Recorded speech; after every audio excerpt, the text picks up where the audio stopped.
Raikan Topaini is for Thai drama lovers only. Alright. Hi, Sawadee-ha, and welcome to Axelle's Guide to Thai Dramas. I'm Axelle, and the Thai drama we're talking about today is Love in the Moonlight. Before that, if you noticed that the theme song of this podcast has changed, it is because I am suspecting that the old one that I was using is impacting my views because it is free of copyright, supposedly. But when I used it, I love that previous song so much. I think it fits my vibe and the vibe of the podcast so much.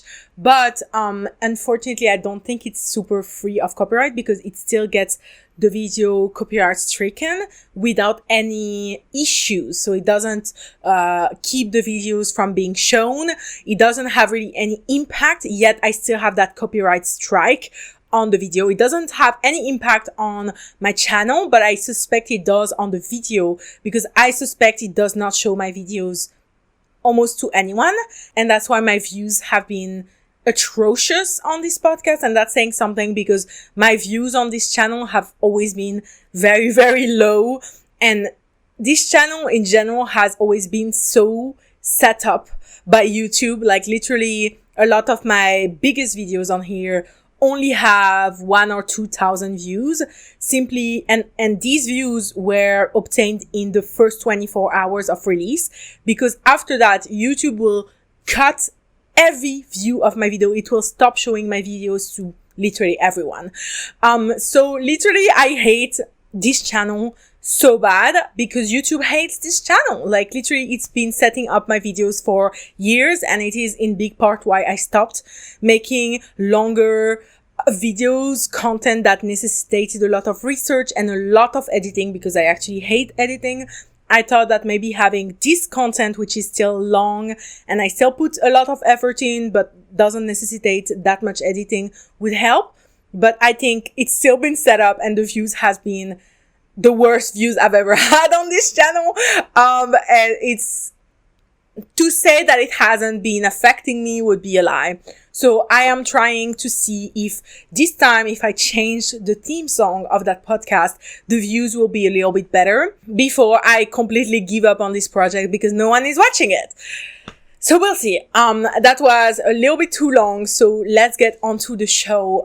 Because as you can see from the thumbnail, from the title, I freaking loved this show. So let's go on to my first impressions of Love in the Moonlight. And before we even talk about the show Love in the Moonlight, I do want to talk about its main character, or its main actor more so, Pick Pimapon, who is from Make It Right, the very second BL show ever made in Thailand after Lovesick. I do think Lovesick is a bit better show, by the way. So, I have always rooted for Pick Pimapon.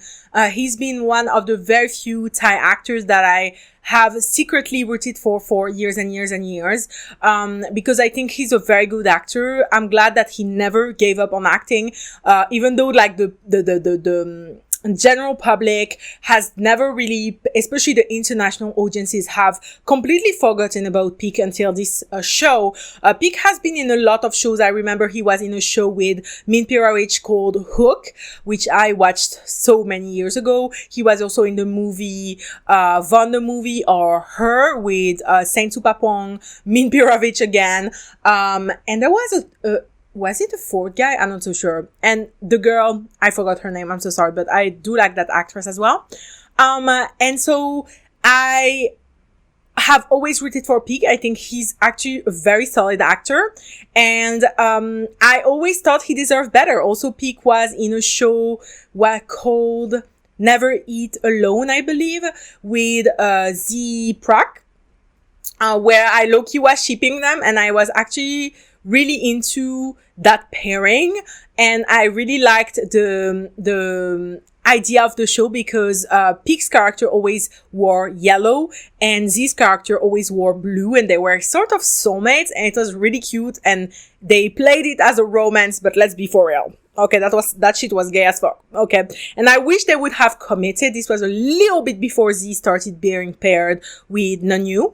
And Loki, I think they were a great pairing. Anyways, maybe in another dimension. I always like to imagine another universe where all the BL pairings we know now as being super established, super famous, super beloved, what could they have been if they were switched, you know? What if, a very famous example, what if New Titi Poom was still paired with Earth Pirapat, you know? And Tainu and Earth Mix had never really quite taken off and never really happened. Like that, these kinds of questions I find really interesting. And I would love, honestly, to, like, imagine a full, like, alternate universe and a full, like, different pairings that could have happened today. But anyways, so in any case, when I saw that Peak was about to have, I was made aware, by the way, of Love in the Moonlight and the creation of it, the existence of it, the fact that it was airing very, very soon, very late, okay? As always, I always wake up like, I'm like, oh, what's going on? You know, I'm so chronically offline when it comes to Thai BL specifically, because unfortunately, I'm such a hater. I hate most of the popular BL ships from GMMT and even outside. I think they are not it. I don't want to be shady. Some of them I like, but most of them I'm either very indifferent about them or I don't like them. And even the ones I'm indifferent towards, I don't really want to watch their show. I'm indifferent because I know that if they do one thing that I won't like, I will become a hater. So I'm trying to avoid that. So I heard about this maybe less than a month before it started airing. And I was pretty excited, for his, pairing, Pearl Saja Khan. Pearl Saja Khan, I knew, where did I know? I knew his face. He was in Laws of Attraction. That's where I knew him from. I hope I see more of him. That's all I'll say, girl. So that was my first impression of the show. I saw it was historical. I saw it was going to be dramatic. I saw it was going to be like forbidden love. I was like, plug that shit straight into my blood veins. Okay? Again, Peak, whom I've been rooting for a while. Historical BL. In the bag immediately with me. Forbidden love? I feel a little bit bad admitting that because I don't think forbidden love is actually a very popular trope, especially like in queer shows. Lots of people are like, no, we want the queers to be like super happy and open to be themselves. Is this a safe place to say that although I love the shows that celebrate queerness, that have super open queer characters, I'm in love with that queer longing, that queer pain. I don't have to say that. But it has to be a happy ending. That's my own, like, for example, I fucking love Brokeback Mountain. But, like, if I watched it today, I wouldn't love it as much because I would be like, why is there a sad ending?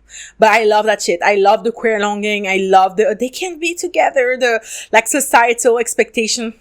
I'm sorry. I eat that shit up every time. That's why I loved, I think, Red, White, and Royal Blue.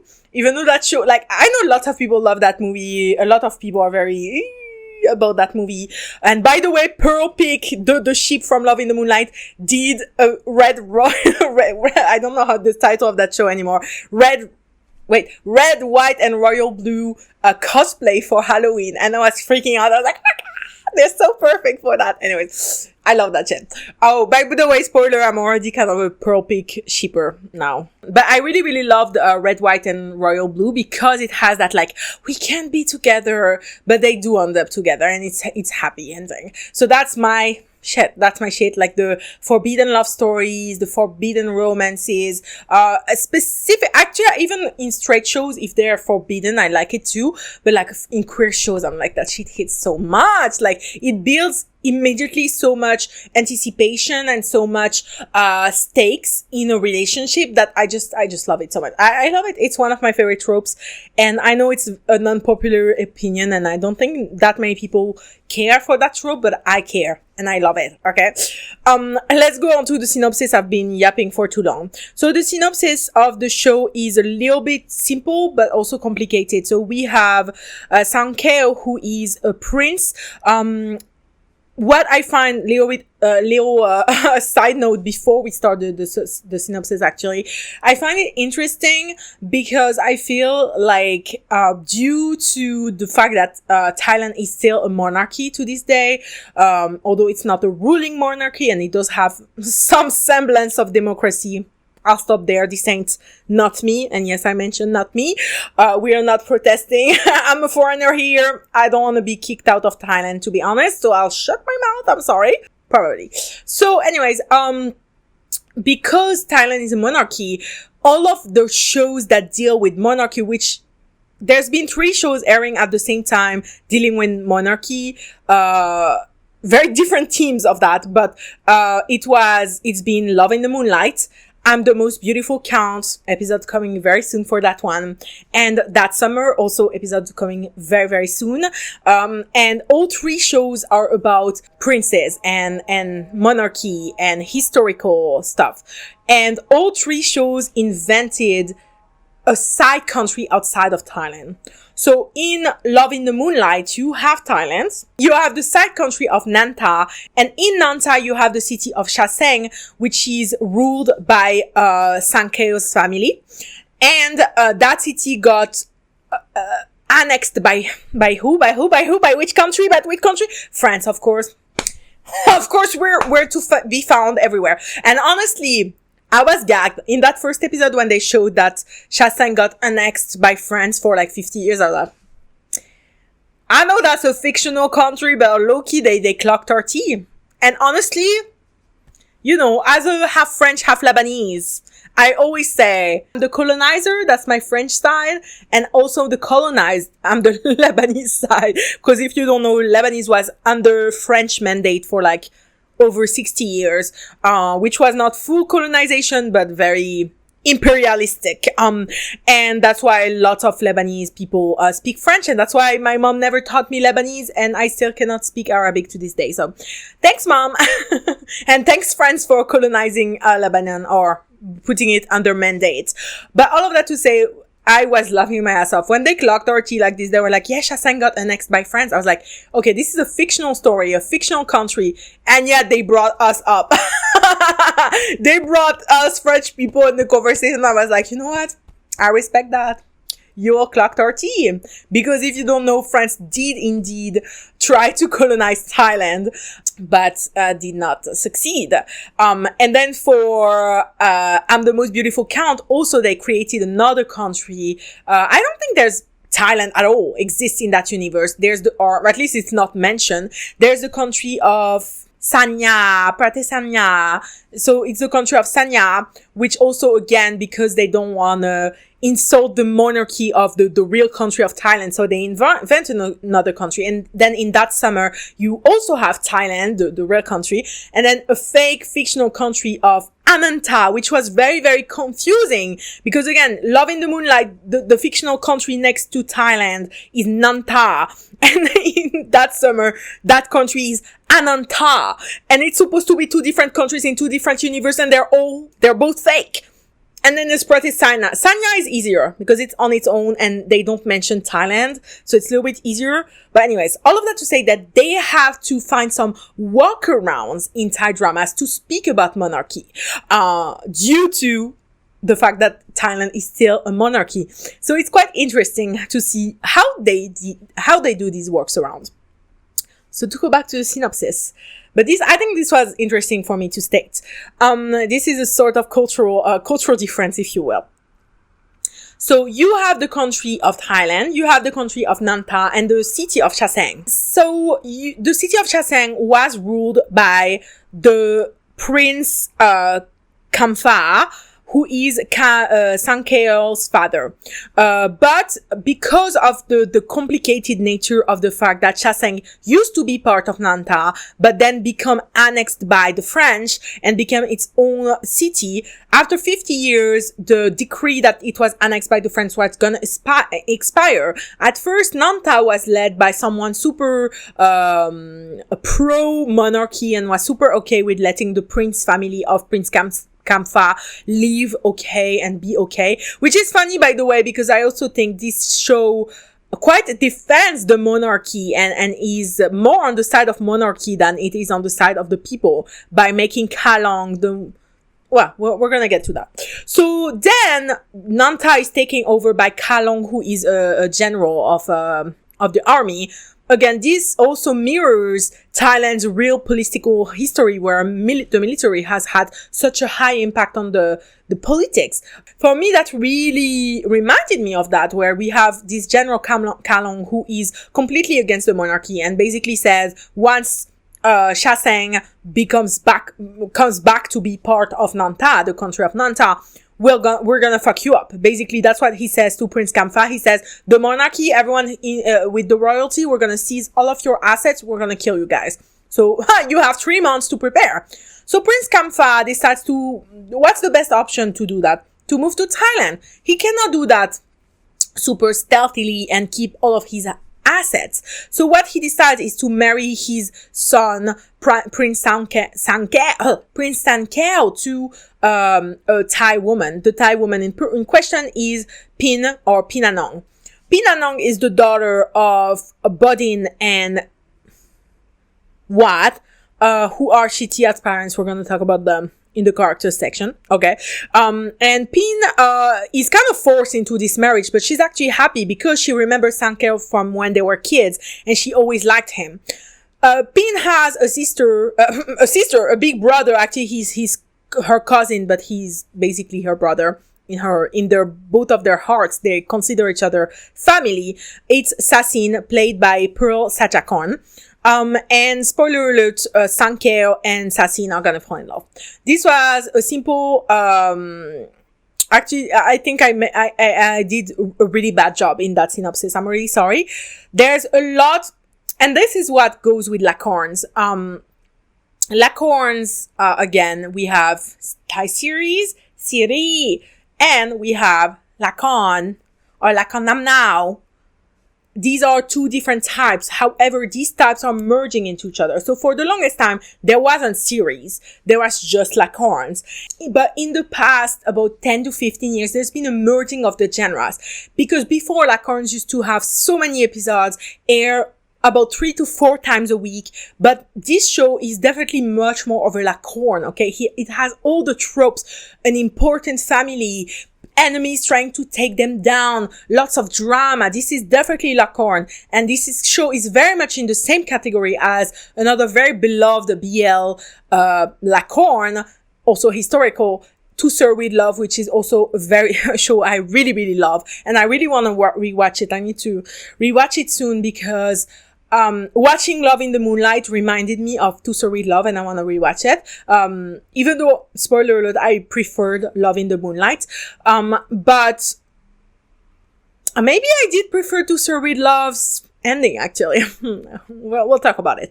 So, this show really takes off a lot of Lacorn, ideas, tropes, way of everything about it scream Lacorn so much more than Scream series. However, because the 2 genres have been merging closer and closer every year, because nowadays series are more popular, especially with the international fans, but Lacorns are still a staple of Thai dramas, and they're still the easiest shows to be put on TV because lots of people, they'll just put it in the background while they're cooking dinner and eating dinner and then doing the dishes and all that stuff. This is considered more accessible to Thai people in Thailand. So there is a little bit of a gap between, especially the international audiences that mostly watch series, and then we have the more local who still watch more Lacorns. So this show really has lots of moving parts, but the main story is Sankeo being forced by his dad to marry Pin and falling in love with her older brother, Sassin. Let's go on to the characters because I think it will allow us to get a little bit more of a bigger picture. The main character is definitely Sankeo. I loved Sankeo. I think Sankeo has a lot of dignity. You can see Sankeo is someone who is very respectful of the people around him, especially Pin. He does a lot of things to not lie to her, to not hurt her. And so Sankeo passes the first half of the show being forced to marry Pin and being engaged with her, but trying to find another solution to marry another person, another Thai woman, and transfer the assets and save his family without having to have Pin as a collateral. And I really appreciated Sankeo for that.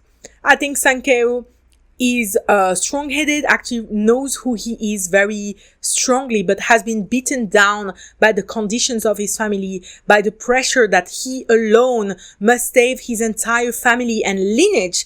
He's again a royal, so it's not just about family, it's about the royal lineage of the royalty in Shasang.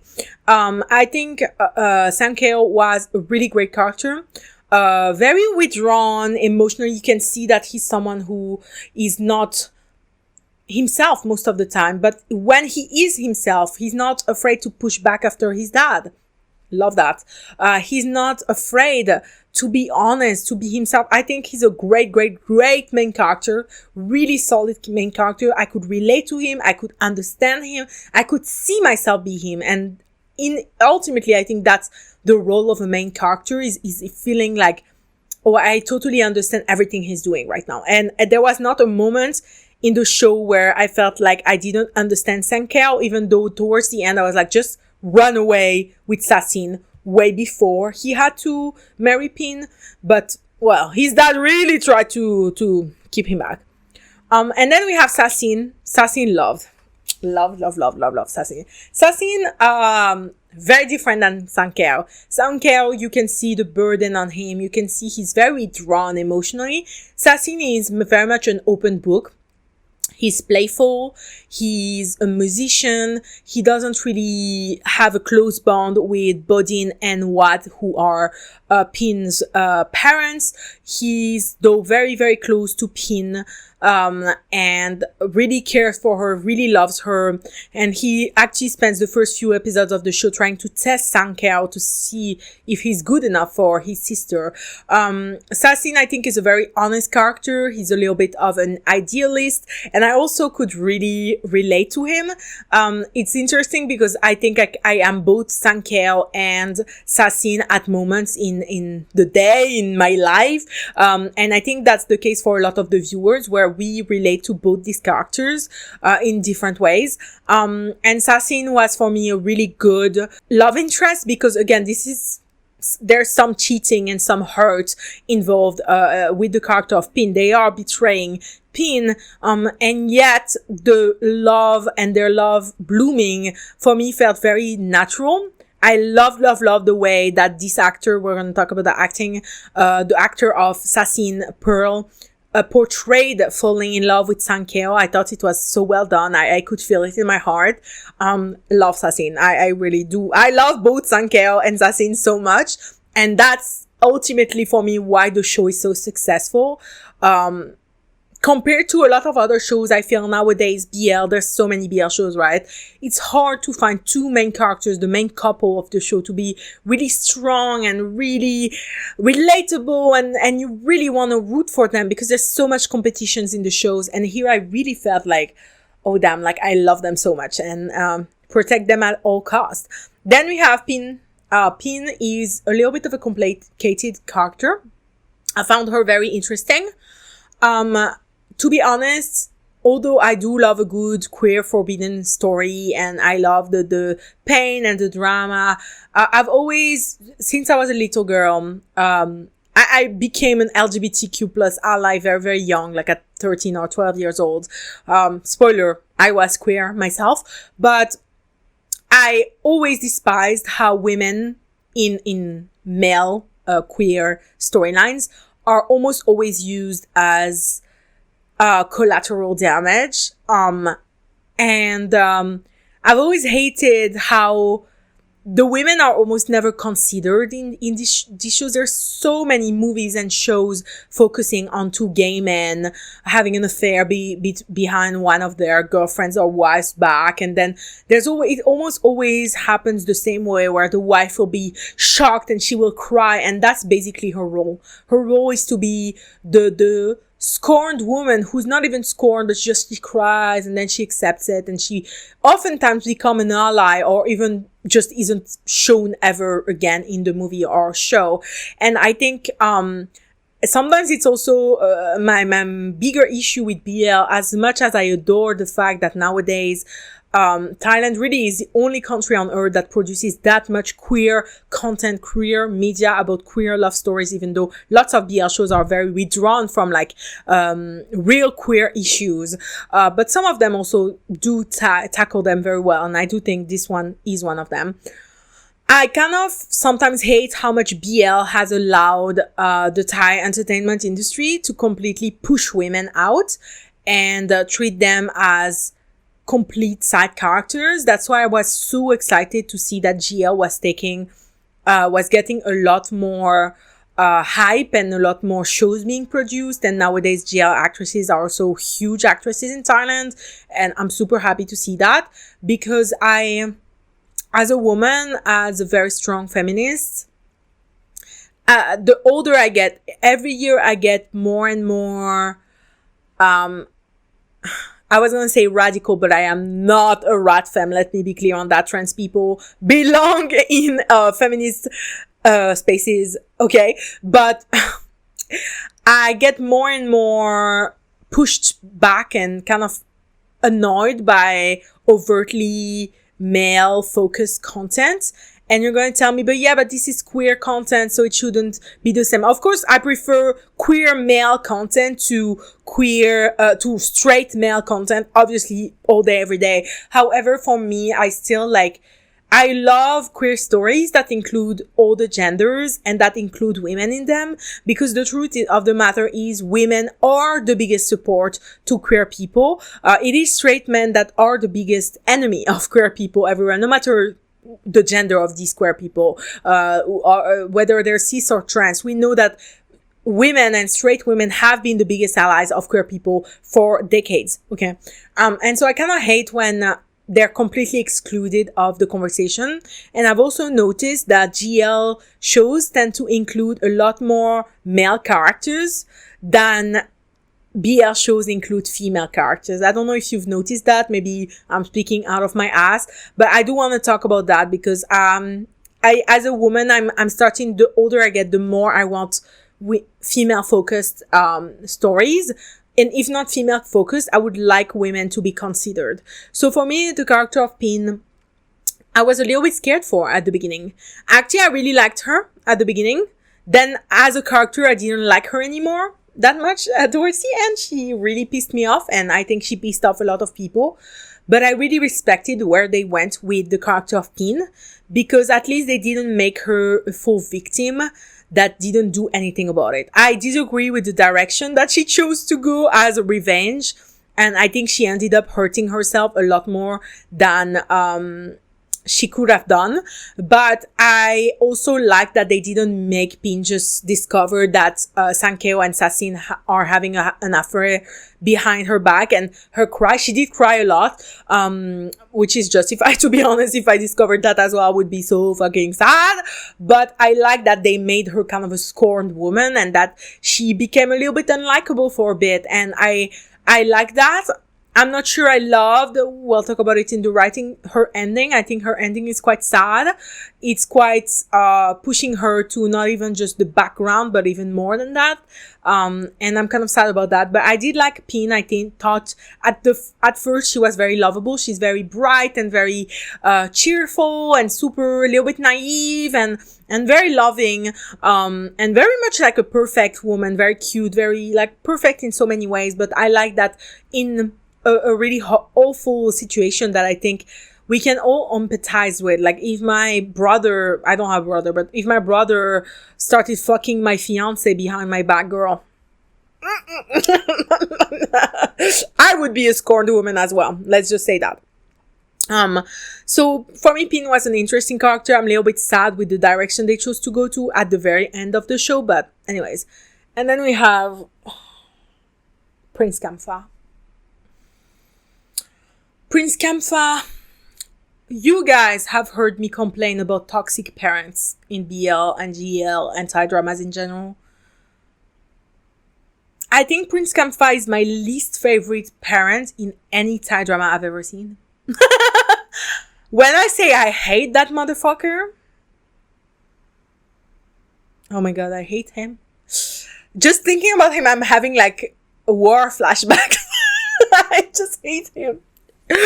So Prince Kamfa is Sankyo's dad. He's very much extremely controlling, homophobic as fuck.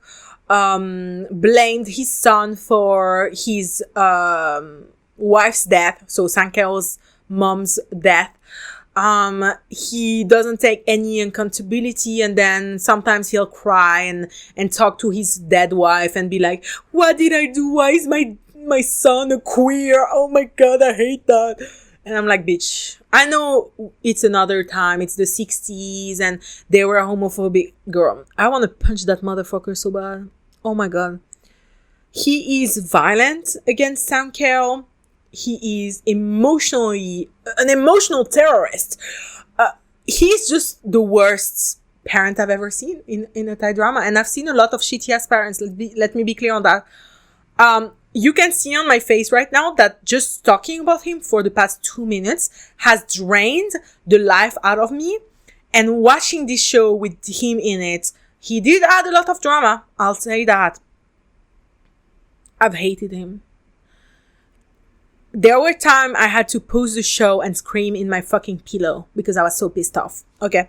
So let me be clear on that. If there's one fictional character in recent history that I hate the most, it is Prince Kamfa.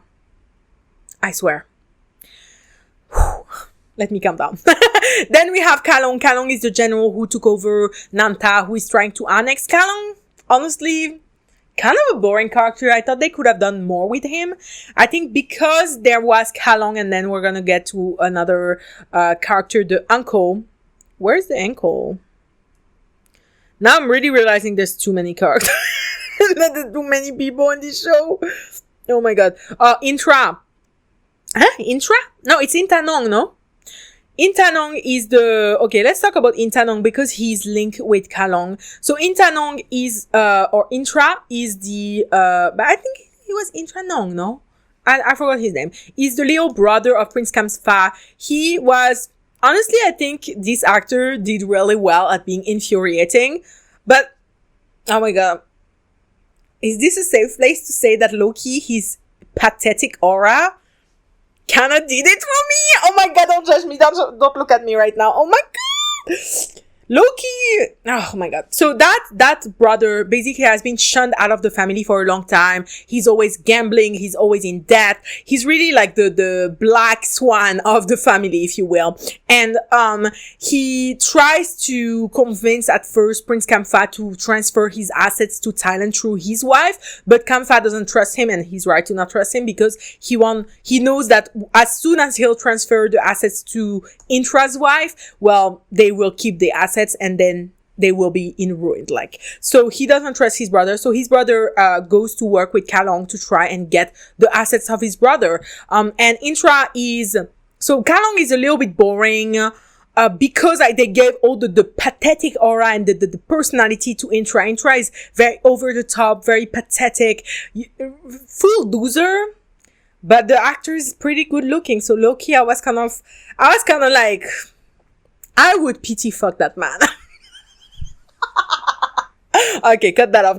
He's like, I think he did really good at being so fucking pathetic. I was like, oh, that's a fucking loser. Let me fuck that. And so then we have Bodin and Wat, who are again Pin's parents. So Wat is her stepmother and Bodin is the real father because he had an affair with the kitchen, the cook. And Pin so is the mistress kid, but Bodin and Wat never had a kid, so that's why she's kind of their only hope. And Bodin is a piece of shit, super manipulative. They are also in high debt. They are about to have to sell their castle, not their castle, their palace, their mansion, because they are in debt. And so they use Pin as a pawn in their games. They are terrible parents. Honestly, that actor was the one who plays Bodin, the father, was really good at having the creepiest smile on this earth. Like literally, anytime he did that one smile that it looked so creepy, gave me the EBGBs, and it was terrible. And then we have Rachawadi, who is the owner of the lounge where Sassin and his band play at night. She is very heavily coded as a lesbian. Love that. She's just a single woman in her 40s, just slaying life, hosting gay marriages in her lounge, her bar, because she's such an ally, and also she is a lesbian in my books, okay? Lesbian! Okay. And Rachawadi is just super supportive. She's the first one to spot the signs that Sassin is super in love with Sankeo. She supports Sassin and Sankeo a lot. She's just great. She's kind of a plot device in the show, and she was gonna get married to Sankeo just so they could transfer the assets, but obviously that plan, well, not obviously, but that plan never ended up working. Oh, then we have also at the lounge we have Migmit and Sanya, who are the friends of Sassin. Sanya has been in love with Pin for a long time, but she never really noticed him. And then we have, and I like those friends. Loki, the guy who plays Sanya, is also kind of fine. I am so shallow. Gosh. And then we have Home Tip. Home Tip, my fucking homegirl. Okay, let me be clear on that. Home Tip is the servant of the family, Sankeo's family, but especially of his grandmother. His grandmother, who is Shao Sridhara. We'll talk about the grandmother, but actually I think the grandmother is not as important as Home Tip. Home Tip is just super pro Sankeo. She feels super sad about him being forced to marry even though he's gay. She's one of the very few people from the get-go who knows that Sankeo is gay. The only people who know are the Sankeo's mother, who's dead, the horrible fucking Prince Kamfa, his father, homophobic ass, and then we have Home Tip and Kamsu, we'll talk about him too. And Home Tip is just girl. She will pass some notes between Sankeo and Sassin when they cannot see each other. She's just the best. I love this girl. Then we have Kamsu, who is more on the side of Prince Kamfa. Super annoying. That's it. Literally, he's just on the side of the father, and you guys know what I feel about that father. Okay, so he's annoying as fuck. And then we have the grandma. Grandma, didn't love the acting of the grandma, but I think it was just the directorial instruction. She's always like walking so slow, and she's like, what's happening? Like, it's a little bit cliche, a little bit stereotype of the grandma girl. We all know you can talk better than that. Alright, I have no idea how long I've been talking with the camera having cut. So my apologies for that. I'm not retaking. I literally don't know when it cut. Maybe it's been cut for 20 minutes. I'm not even sure. So hopefully not. I will kill myself if it is. But yeah, sorry for that. So the grandma, a little bit boring, but she ends up being an ally. Valentina. So I do like that. And then I think we're almost done with the characters. The last character that I want to talk about, and that was one of my favorite parts. It's not a big storyline in the show, but low-key, I was living for it. When I say I was living for it, I was living for it. It's the one with Song Sawat. So Song Sawat is involved into the show because she is the mistress of the general, so basically the leader of Bangkok. And at some point, again, Sankeo, for the first part of the show, while he's engaged to Pin, he's trying to find a way to transfer his assets without marrying her. So he tried to meet Song Sawat and convince her to meet with the general, to try and convince him to transfer the assets without getting married. And Song Sawat is a woman who is obviously has obtained a high status due to being the mistress of that general, but was also extremely judged for being a porn or sexy star. They call her a sex star on the show, which I think means that she did some scenes like naked, or at least we saw her boobs, and she's on the cover of magazines. Again, this is the 60s, very, very conservative. So apparently she's basically a whore. That's what everyone is saying. Oh my God, that girl is a whore. So obviously for me, anytime there's a storyline with women being slut shamed, I lock in. Okay, let me be clear. Again, the feminist in me is awoken. I'm like, oh. Sorry, let me focus on that, Sorry for the gays. I'm here for my girlie, okay? And I absolutely adored, for real, the friendship between Sankeo and Songsawat. I know it mostly happened so Sassin could think that Sankeo is cheating on Pin with Songsawat. But gosh, did I love the way that she kept complimenting Sankeo, and she saw the real Sankeo.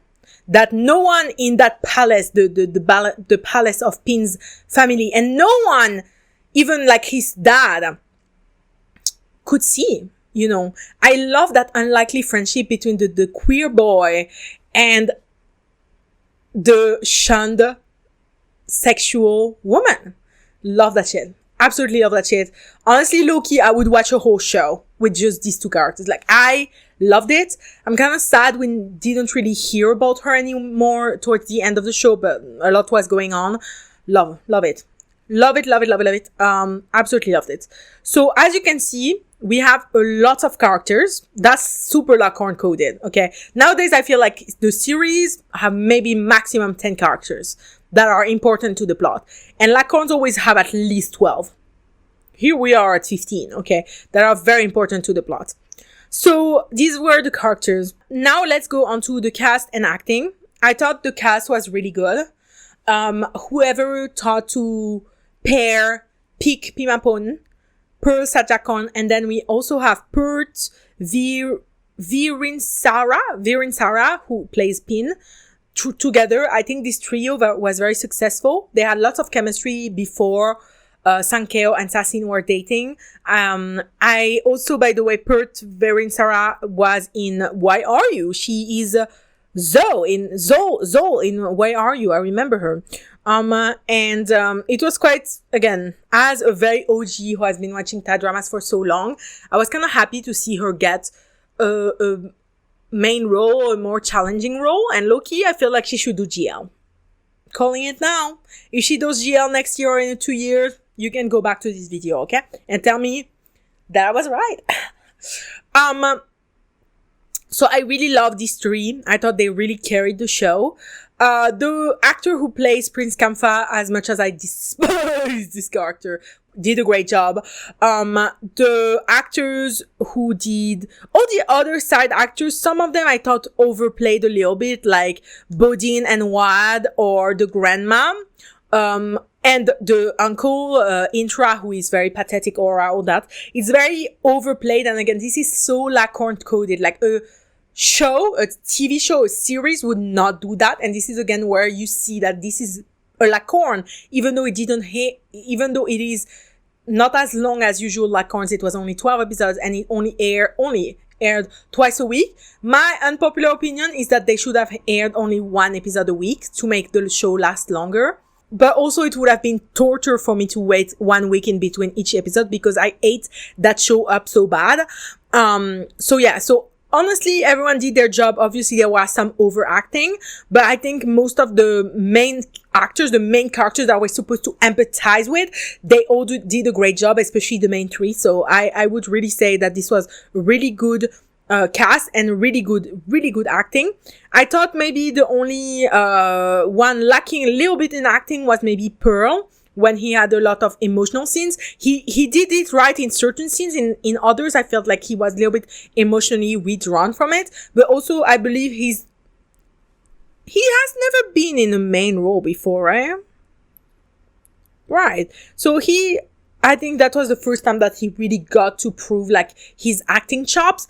And I'm excited to see how he gets better and better at each show, and I hope that Pearl Peak will keep being a pairing, because I really like them together. Spoiler alert. Now for the writing, once again, I will not judge this show as a series. I will judge it as a Lacorn, meaning there's a lot of moving pieces. There's a lot of drama. It's a lot more complicated than series. They love to like mess it up. Like it's definitely like a spider web of people interacting and knowing certain informations and some others don't, and blah, blah. It's very complex. That's how Lacorn works, So the writing in general, I thought was very, very solid. I thought it was interesting, how queer this show is. I love a show that like really shows, like they show some underground gay weddings. Like I said, at the lounge owned by Rachawadi. They showed the torture that, the emotional and psychological torture that Sankeo is, in, having to hide who he is. It showed, Sassin realizing his first queer, love, you know, that actually he's not a straight man. I thought that was very well done. Again, I wish would have maybe seen a little bit more of Pin, how as a woman her whole life is tied to her marriage and how this whole situation really impacted her. I think at the end of the show, Pin just says, oh yeah, I'm happy if they're happy, and basically my life is ruined, and I got divorced with my husband very quickly after, and I'm probably gonna be like a divorced girl. We never hear about her relationship with her dad. We know that they are ruined. No, we know the dad died, but so she's probably ruined. We don't know what happened to Pin. Did she inherit the very last things that her dad owned? Like, we don't really know what she's doing. We know that in the end she ends up living at Prince Kamfa's home in Chiang Mai, but I thought it was a little bit, again, we didn't have enough information to what happened to Pin.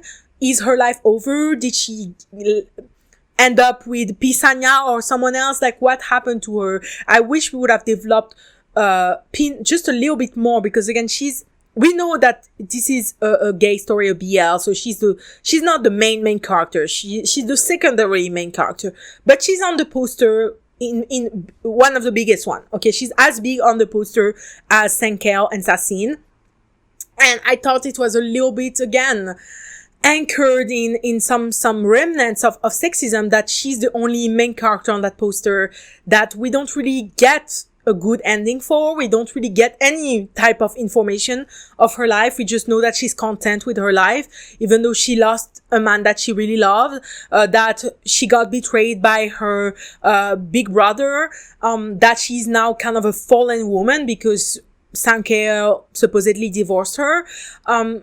What will happen to her? What are her aspirations in life? I want to know more. Again, this is my feminist lens of looking at the show, where I think it did lack a little bit on the character of Pin, which I thought was kind of sad, because again, the rest of the show, I thought they treated Pin very well. Like, the first half, she's kind of this perfect woman, super naive, doesn't really see that Sankeo and Sassin are starting to fall in love with each other.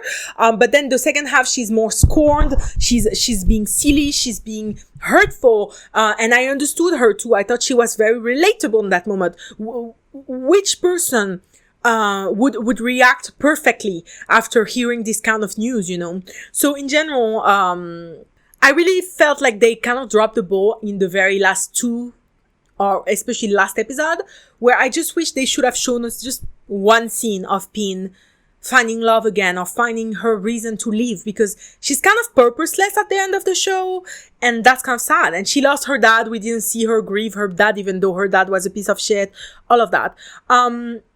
Another thing that I didn't like, and this is perhaps one of my biggest gripes with the show, is that throughout the show, Prince Kamfa always wins. There is so many moments in the show, if I rewatch the show, I could count them, where Sankeo and Sassin try to rebel. Either they try to run away, or see each other in secret, or do this and do that. There's so many moments, okay, in the show.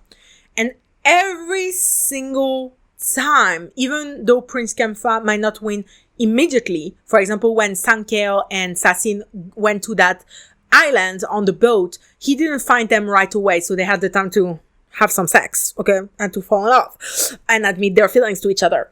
But he still ends up finding them.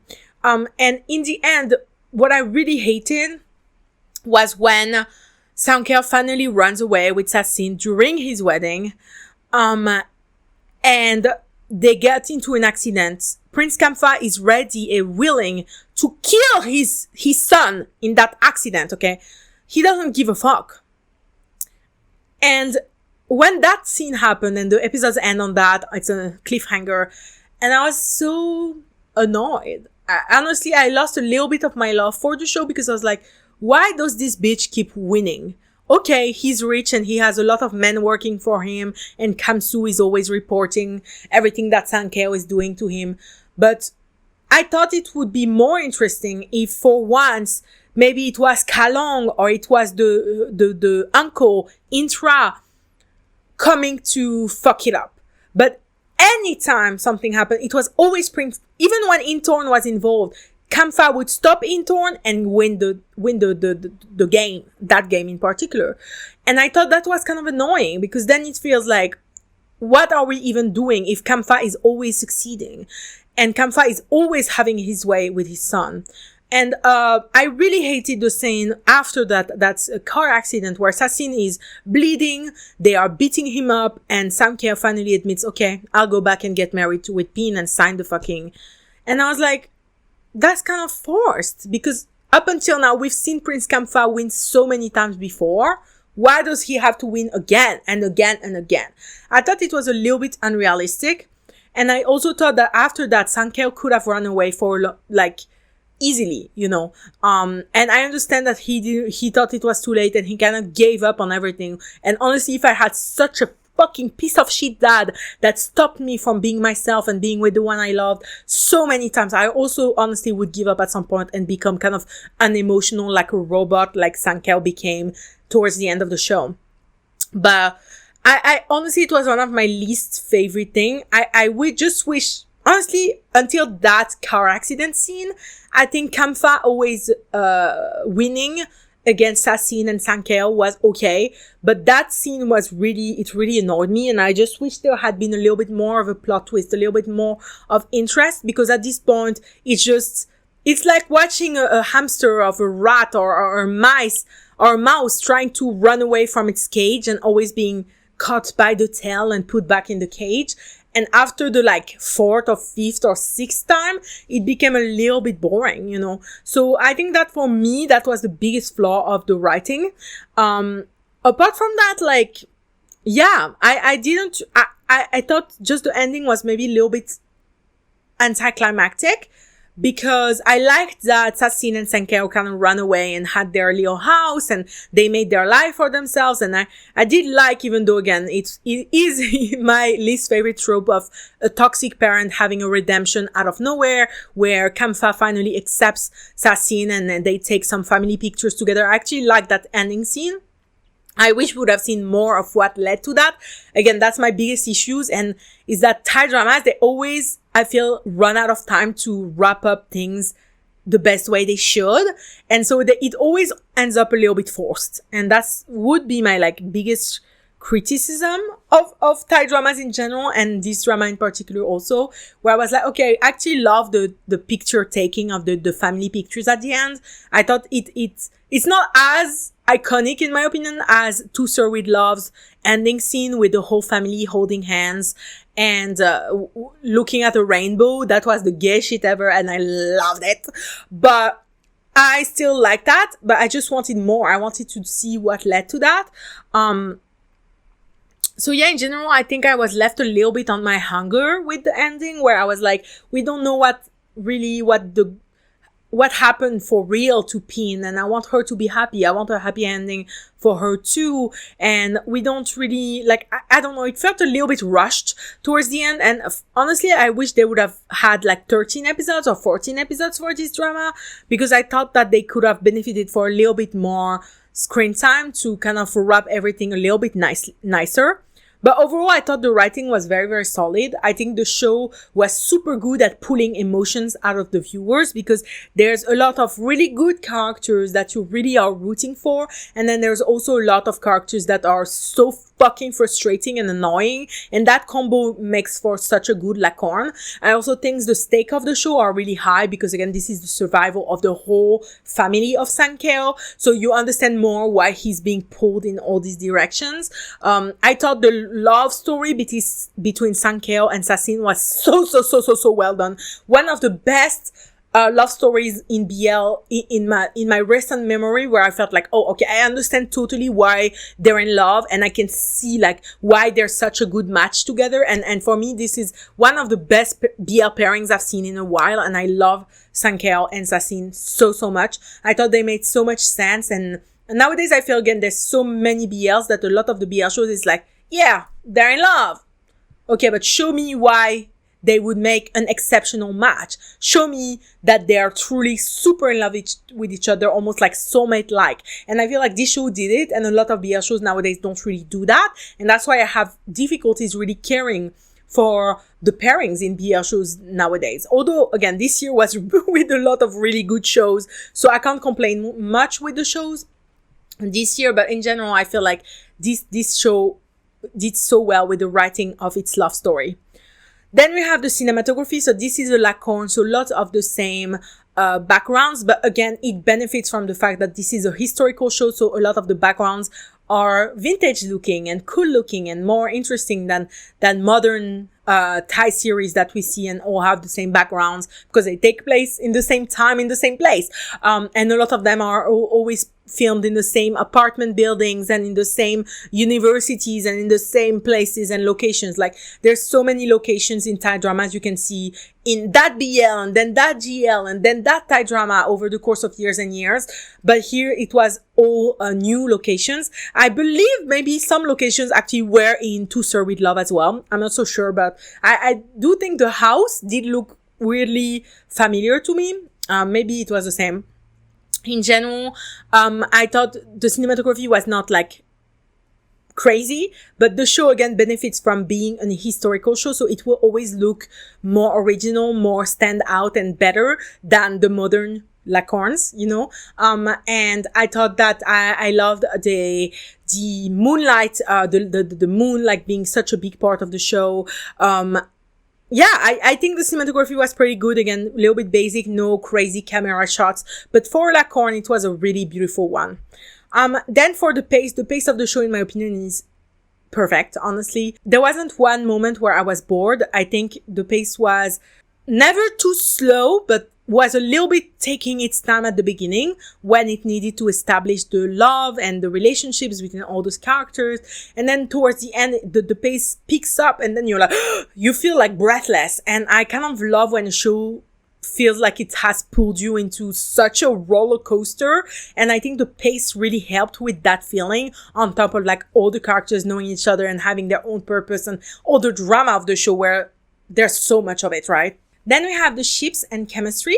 So ships and chemistry, there is only one real ship. For the longest time, I wonder if they would give Pin her own ship, because one thing that I kind of preferred in To Sir With Love is that at least the fiancé that was supposed to marry, I forgot the main character's name, but Film Tanapat's character in that, the main character, ends up with his brother, and their relationship was super cute. I think as a side couple, they were super cute.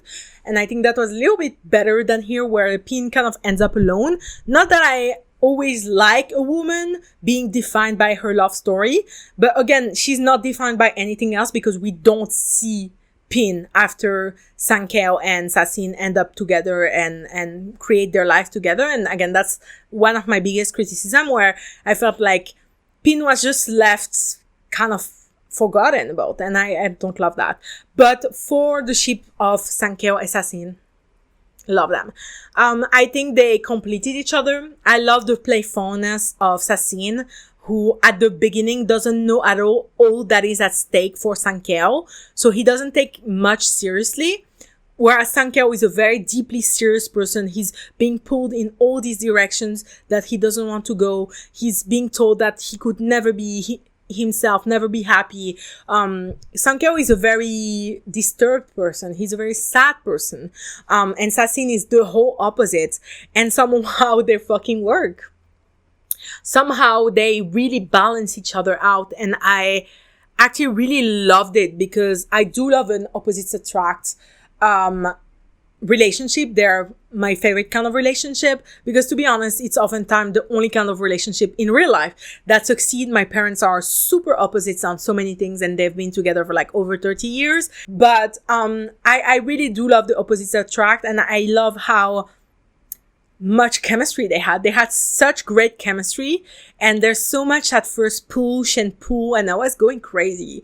I was going insane, and I love that they made us wait for it, long for it. When they first kissed and finally got together, girl, I was screaming, kicking my feet, and I feel, again, I've talked about it in previous episodes, where I feel like this is something that is so missing in today's like BLs and even GLs, where I feel like nowadays they show us them kissing like the first episode or the second or the third, and before you used to long for them to get together. And for me, I will always appreciate a little bit more of a slow burn than just getting together at the first minute, because I need to be shown why I should root for this pairing. And it's a little bit hard if they're already together before I can root for them. You know what I mean? So give me the reasons why I should root for them, and then make them fall in love. And then even just tease us. There's so many scenes in this show where we think they're gonna kiss and they don't. And at first I was so frustrated, and I was like, that only made their first kiss more important and hit even harder because we were longing for it. And I thought, Sankeo and Sassin, again, one of my favorite pairings of this year, without a doubt. I love them so much. Protect them at all costs. I thought they were great together. And they needed to be great because, again, this is a story of betrayal. This is a story of cheating. And they are hurting Pin very much. And if we were not rooting that much for them, then it would not work. We would be annoyed at them, would be hurt by them the same way that Pin is. So the fact that this pairing was so successful, really held the show together, in my opinion. And I just, again, wish that we would have gotten a lot more screen time for them towards the end. Like, we see them have a happy ending, but I wish we would have gotten more. Again, I thought the last episode was a little bit rushed, and a lot of things didn't get solved in the most satisfying way. And I just wish that we would have been able to have a little bit more of a ending. But however, I thought the ship and the chemistry was so good. Some of the best this year, without a doubt. Then we have the music. So I absolutely loved both soundtracks, main songs used in the show. The first one that is mostly in the first half of the show, and then also in the opening and ending credits. But I also fucking loved the second song that they released. Both really fit the vibe of the show. Both like really gave me all the feels. Apart from that, the music, I didn't quite hear it, but I thought it was very well done. It completed the show very well. I paid attention to it a little bit more than usual, so that's saying something, because usually sometimes I don't notice the music at all. So that's saying something. Really loved the two soundtracks, and really, really good. Then we have the costume design, and of course this is a historical show, so the costume design is very important to show us a time and a place. So we have the place, we have the decors and locations that I discussed in the cinematography, but then you also have like time reflected in clothes, and I thought the clothes were really good. I loved the clothes that they showed for the Shaseng, traditional clothes for the wedding of Senkeo and Pin. I loved Pin's style in general. Super, super cute, very girly, very fresh, very young. I think it suited her character very well. Apart from that, all the other characters for me were dressed okay. Like, I didn't quite notice it as much, but I thought it really helped make me feel like I was in the 60s in Thailand, although I don't really know the way people dressed at that time. And I do love a good historical costume design for sure. Then the rewatchability for me is gonna be a 10. I want to rewatch this show so bad. And I will, I think, soon rewatch it, because I watched, and this is how you know that I fucking love this show so much, because usually I will watch an episode every week, right? And that's it. But for the shows that I really love, that I'm really like invested in, and that I need to hold something to hold me over to the next week for the next episode, I will rewatch the episode the second time. A day or two after I first watched it, to be like, okay, let me absorb all the knowledge and all the information and all the cuteness that I saw in that episode for next week. And for me, that really showed that I was super invested in Love in the Moonlight in a way that I haven't been for BL, or honestly a Thai drama, for a very long time. And I would definitely rewatch it, and I think I will rewatch it many times in my life. I think it's an amazing show. Very entertaining, but also very touching with themes that I really appreciate. So definitely rewatchability 10 out of 10. Then my enjoyment out of 5 stars, 5, of course. I again had so much fun in front of this show, so much sorrow, so much frustration. It made me feel, and for me, that's the most important part in shows. I want to feel something. I don't want to watch passively. I want to feel, be invested, care about these characters. And this show succeeded in that so well, so much more than honestly most other shows I've watched this year. Even though the shows were very, very good this year, let me be clear on that. But this show really is at the top of the list because it made me feel so much. So I enjoyed it so much, even though sometimes I was crying. I was so annoyed at Prince Kamfa, and I hate that motherfucker. But yeah. Then for the rating, so I first rated this show 9 out of 10 because I loved it so much. And then I kind of felt bad about it because I don't think this show deserves a 9. I think it deserves an 8.5. So that's what I ended up changing the grade to. The only reason why is again because of the ending. I thought the ending was not as good as the rest of the show. I think it was a little bit rushed. It wasn't super satisfying. Yeah, that's kind of my only reasons for the show, is that they kind of dropped the ball in the ending. And for me, an ending is, for me, the last episode of a show or the last 2 episodes of a show are as important as all the other episodes before that. So if a show is 12 episodes, for me, in the balance, there's the first 10 episodes and then the last 2. And they weigh just as much, in my opinion. And I think, again, I've said it so many times because it's so true.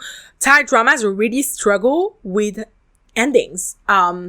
And this was the case where I felt like the ending could have been so much more stronger and more satisfying.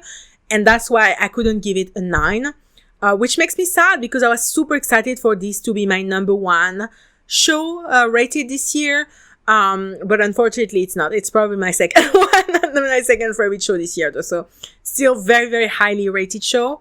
Really, really loved it, but I just cannot give it a 9, I just can't.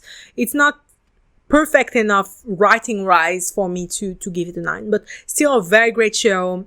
One of my favorites of the year. Had so much fun, and also again so many feelings watching this. So yeah. How I would fix it, definitely give Pin a more satisfying ending, and add a 13th episode. I think with the 13th episode, we could have seen a lot more cute scenes of Sassin and Sankel once they have their own house. I kind of didn't like also the 1 year gap after they run away. I would have loved to see them actually get installed in their house and create bonds and links with their neighbors and their new town. They show in the kind of explanation when Sanker writes. Also, I think that it should have been Sassin who wrote the letter to Pin and not Sankel. And I wish we would have seen Sassin's and Pin's relationship grow close again, because I felt like, why is Sankel writing to Pin? I think it should have been Sassin who is her brother, and I wish we would have gotten a little bit more satisfying ending for Sassin and Pin's relationship, for sure. So definitely add another episode and just rush the last episode a little bit less. Show us some more cute scenes between Sassin and Sankel, them enjoying domestic bliss, being a quote-unquote normal couple, although in that time it was not fully normal, they can get married and stuff, but being a normal couple, enjoying domestic life together. I thought it was being so good, and also again give Pin a more satisfying ending, and then with that extra episode also take the time to set up Kamfa's change of heart, because once again he goes from super homophobic, would have never accepted his son, to as soon as his son finally successfully ran away after the 15 attempt, that's when he decides to change his mind. I was like, that comes a little bit too late, so we have to show that progression a little bit more. Yeah, that's basically how I would fix it. And lastly, who would like this show?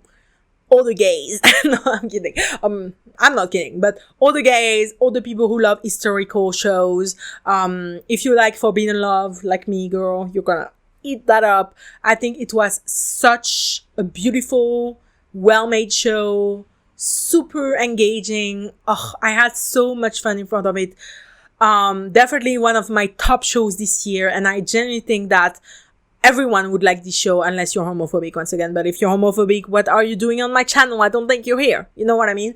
So I really love this show so much. I'm super happy to see that Peak, whom again I've followed for so many years, waited for his career to can finally go up again, finally has gotten a really great show with good reception, and now his pairing with Pearl is quite popular. I've seen they've done events and stuff, and I really appreciate that, because it's very well deserved. He's never given up on acting, and I'm really excited for their next work together. I'm a Pearl Peak fan. Again, I'm usually very, very hard to convince with new BL pairings, but I think they slayed, and I really am excited to see what they do next, because I hope they stay together a long time. I think this pairing is amazing. Yeah, it was just an amazing show. I loved it so much despite its flaws, and I really recommend everyone watches it. So yeah, that was it for today's episode. I'll see you next week. Bye bye.